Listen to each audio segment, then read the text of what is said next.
స్నేహితులుగా నిర్వహిస్తున్న శతవత్సరాల అక్కినేని స్వరాంజలి కార్యక్రమానికి వచ్చేయడం నేను కూడా పాల్గొనడం నాకు ఆనందాన్ని ఇచ్చింది. ఎందుకంటే చిన్నప్పుడు యుక్త వయసులో నేను కూడా ఎక్కువ సినిమాలు చూసేవాడిని. ఆ సినిమాల్లో పౌరాణికం, జానపదం, నటనలో ఎన్టీ రామారావు గారిని అభిమానించేవాడిని. సంగీతం అదే రకంగా రొమాంటిక్ హీరోగా ఎన్టీఆర్ గారిని కూడా నేను అభిమానిస్తూ వారి చిత్రాలను చూసేవాడిని. ఈరోజు కాలం మారింది, ఆలోచనలు మారాయి. ఐటీ యుగంలో ఉన్నాం. ఆ రోజుల్లో సినిమా చూడాలంటే ఏదో 20, 10, 15 సెకండ్లు ఇచ్చేవారు.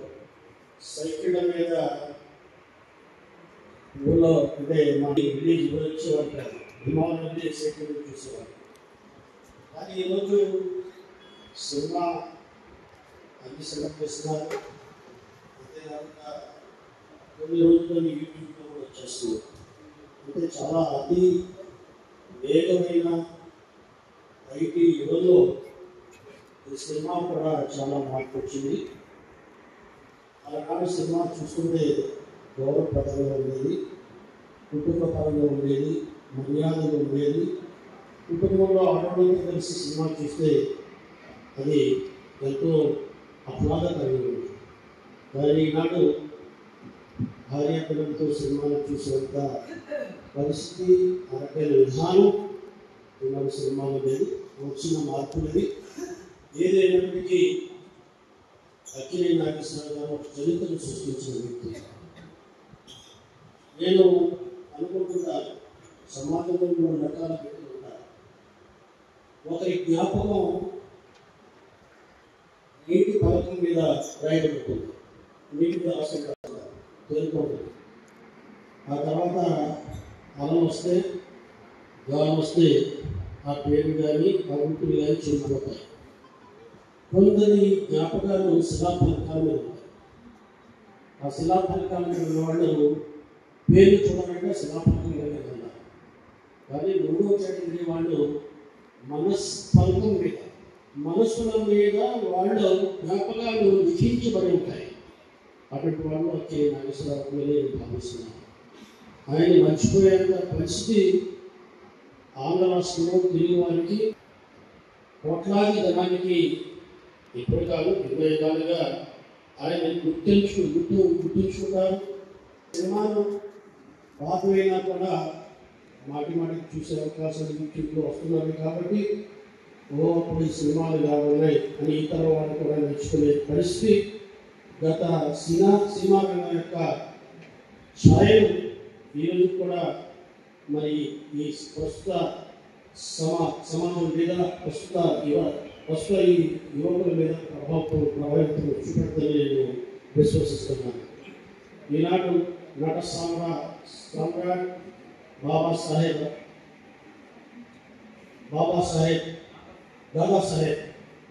అవార్డు గ్రహీత పద్మభూషణ్ అక్కినేని నాగేశ్వరరావు గారు. మరి ఆయన నటనలో ఏ రకమైతే మంచి పేరు తెచ్చుకున్నారో, ఒక హీరోగా ఒక ఉత్తమైన క్యారెక్టర్ వేసి ఆయన మరి ప్రజలు చూపెట్టబడ్డారు. అదే రకమైన జీవితాన్ని కూడా ఆయన అనుసరించారని నేను అనుకుంటుంటాను.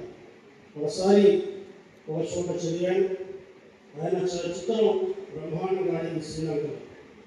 అప్పుడు ఆ శ్రీలంకకు వెళ్ళినప్పుడు వేలాది మంది, లక్షలాది మంది వస్తే తమిళలో మాట్లాడలేకపోయారు. తమిళలో వచ్చేసి ఆడిన సినిమా ఆ మైక్ ముందు వెళ్ళి మాట్లాడలేకపోవటం, కనీసం ఇంగ్లీష్లో కూడా మాట్లాడలేకపోవటం ఆయన మరి ఇబ్బంది కలిగించింది. ఆ తర్వాత ఆయన చెప్పిన మాటల్లోనే అదే రోజు ఎప్పుడైతే ఆ స్టేజ్ మీద మాట్లాడిన పరిస్థితి ఆయన దాపరించిందో, ఇటువంటి పరిస్థితి మళ్ళీ నా జీవితంలో రాకూడదనే ఉద్దేశంతో ఆనాడే నుండి ఆయన ఇంగ్లీష్ని నేర్చుకుని ఆ ఇంగ్లీష్ భాషను కూడా సరళంగా మాట్లాడే విధంగా ఆయన ఆ భాష మీద కూడా కమాండ్ సంపాదించి అమెరికా వెళ్ళిన తర్వాత కూడా ఇంగ్లీష్లో ఆయన బ్రహ్మాండమైన ప్రసంగాన్ని చేశారంటే ఆయన ఎంత మంచి పట్టుదల ఉన్నది ఈ సందర్భంగా మనకు అనుభవం. అంతేకాదు ఒక సందర్భంలో నేను వీడియోలో చూశాను. ఎన్టీ రామారావు గారితో ఆయన పోల్చుకున్నప్పుడు ఎన్టీ రామారావు గారు హైట్ కానీ ఆయన వాయిస్ కానీ అన్ని రకాలుగా కూడా నాకంటే మెండుగా ఉన్నాయని అని నేర్చుకున్న నటుడు అతని నాగేశ్వరరావు గారు. కాబట్టి ఒక నటుడు ఇప్పుడు నటుడిని మెచ్చుకోవటం, తనలో లేని విషయాన్ని బహిరంగంగా చెబుతూ నా వాయిస్లో కానీ నా హైట్లో కానీ నాకు కొంత సానుకూలత లేదని మరి జనాల ముందు చెప్పారంటే ఆయన ఎంత నిజాయితీగా వ్యవహరించి ఉంటారనేది కూడా ఇష్టంగా అర్థం చేసుకోవాల్సిన అవసరం ఉంది. సినిమా రంగంలో ఎన్టీ రామారావు గారితో సమానంగా ప్రజలలో ఆయన ప్రతిష్ట పెంపొందించినప్పుడు కూడా ఆయన కళకే పరిమితమయ్యారు, సినిమా రంగానికే పరిమితమయ్యారు.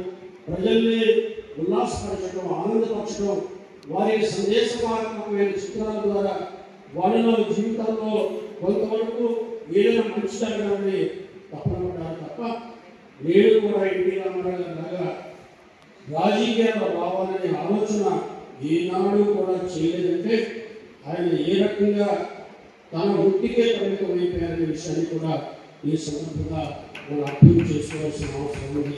కాబట్టి నిబంధన కలిగి తన పరిమితంలోనే జీవితం గడుపుతూ కళాకారుడిగా పరిమితమై మరి ఒక చక్కటి అనుభూతిని, చక్కటి అపారకరమైన చిత్రాన్ని అందించి చాలా స్థాయిగా నిలిచిపోయిన వ్యక్తి. నేను ఇందాక అన్నట్టుగా ఆయన మన మనస్కంధాలలో పలకాల మీద ఆయన చిరస్థాయిగా ఉండిపోతారనే విషయాన్ని మనం చేస్తూ మరి అటువంటి వారిని స్మరించుకునే కార్యక్రమంలోని భాగస్వామ్యం పాటు నాకు ఆనందం ఇచ్చింది. తప్పనిసరిగా ఎవరైతే ఈనాడు ఆలపాటి నాగేశ్వరరావు గారు, అదే రకంగా మహబూబ్ సుహానీ గారు, మరి ఆయన గతంలో నాకు పరిచయం సుమారుగా ఒక సంవత్సరం నుండి పరిచయం నాకు. కాబట్టి వీళ్ళు కూడా నాకు ఎంతో డిమాండ్ ఇచ్చారు. ఎందుకంటే నాకు ఎక్కువ నేను అనుకుంటా, మనం ధర్మాన్ని రక్షిస్తే ఆ ధర్మం అని రక్షిస్తుంది.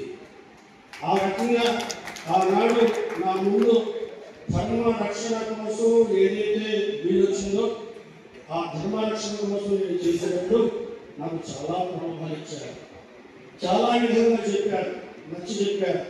అన్ని రకంగా నచ్చి చెప్పినా కూడా ఆ రోజు నేను అనుకున్నాను, ధర్మాన్ని ఈరోజు కాపాడితే ఈ ధర్మం నేను కాపాడుతుందని.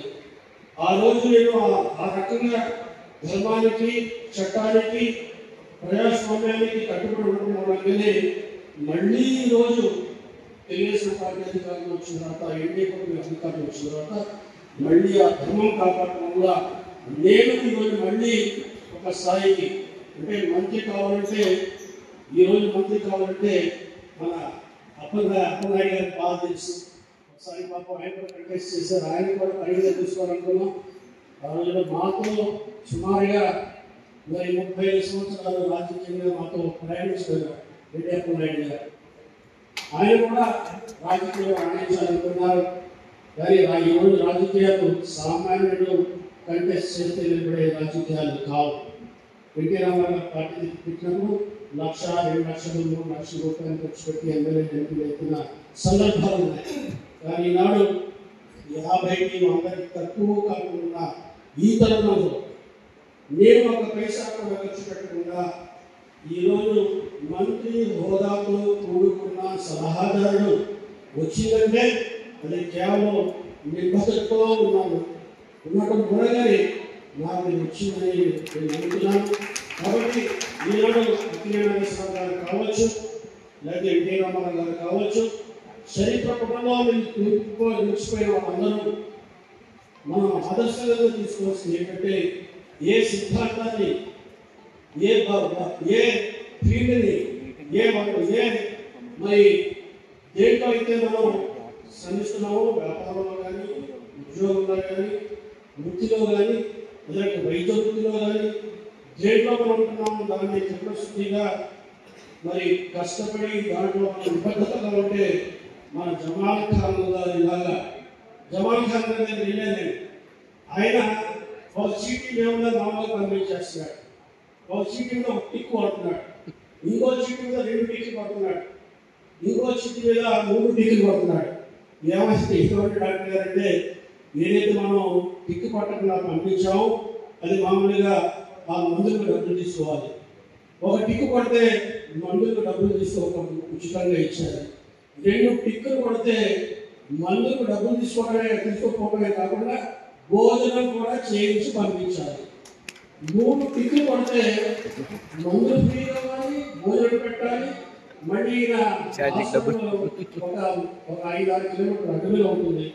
అతన్ని కారు మీద తీసుకెళ్ళి బస్సు ఎక్కించాలి. ఆ బస్సు తిరిగి కూడా వీళ్ళకి ఈ రకంగా ఒక వైద్యుడిగా డబ్బుల కోసం కాకుండా ఆయన అంటున్న తాతలు ఇదే వైద్యం చేశారు. సుమారుగా మీద 5 ఎకరాల్లో ఏవైతే మూలికలు ఉంటాయో ఆ మూలికలు పండిస్తుంటారు. ఆ మూలికల్ని మళ్ళీ మందులుగా మార్చుకుంటారు, పౌడర్గా మార్చుకుంటారు, ట్యాబ్లెట్గా మార్చుకుంటారు, దానికోసం పనిచేస్తుంటారు. అది కాకుండా ఆయనకి చాలా మరి రోడ్ కాంట్రాక్టులు తీసుకుంటారు, అదే రకంగా చాలా పెద్ద కాంట్రాక్టులు తీసుకుంటారు. నేను ఆ కాంట్రాక్టులు తీసుకుని సంపాదించిన డబ్బులు ఈనాడు ఈ వైద్యం ద్వారా పేదవాడికి ఉచితంగా చేస్తున్నానని చెప్పిన ఘనత డాక్టర్ గారికి వచ్చింది. కాబట్టి ఎవరైతే నిష్టగా చిత్తశుద్ధితో ప్రజాపరిపాలన కోసం శ్రమిస్తారో వాళ్ళు ప్రజల మనసుల్లో స్థిరంగా ఉంటారు. వాళ్ళు కూడా ప్రతిష్ట అత్తిరి నాగేశ్వరరావు గారంత రాకపోయినా, ఎన్టీ రామారావు గారంత రాకపోయినా ఎంతో కొంతకాలం మంచివాడురా మనం ఈ లోకాన్ని వెళ్ళిపోయిన మంచివాడిని చెప్పుకునే పరిస్థితి రావాలంటే మరి ఏవైతే మరి ఇటువంటి సమావేశాలు పెద్దలు గుర్తు చేసుకునే సమావేశాలు, మంచి వ్యక్తులు గుర్తు చేసుకునే సమావేశాలు, వాళ్ళు నిర్వహించిన కార్యక్రమాలు, వాళ్ళ మనోభావం తెలుసుకుని మనలో కూడా అటువంటి భావాలు కలిగి ఉండి మనం కూడా ఈ సమాజంలో పని చేయాలి, అందరూ బాగుండాలి, అందులో నేను ఉండాలి రకంగా మన జీవితం మర్చుకోగలిగితే అదే మన జీవితాన్ని సార్థకంగా చేస్తుందని ఈ సందర్భంగా ఈ అవకాశం ఇచ్చిన మరి ఈ ఘంటసాల సభపేట నిర్వాహకులకు మరోసారి ధన్యవాదాలు తెలుపుకుంటూ సెలవు. నమస్కారం. చాలా అద్భుతమైనటువంటి సందేశాన్ని అందించారు సార్. నిజంగా మీలాంటి వ్యక్తులు ఈ సందేశం మరి ఇవ్వడానికి 100కి 100 అర్హులు.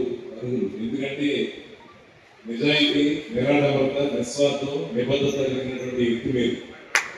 కాబట్టి మీలాంటి వ్యక్తులు ఈరోజు ఈ కార్యక్రమంలో పాల్గొనడం మా అదృష్టంగా భావిస్తూ, అలాగే ఈ రోజున మరి 3 గంటల నుంచి స్వరాజ్య కార్యక్రమాన్ని ఏర్పాటు చేస్తాం.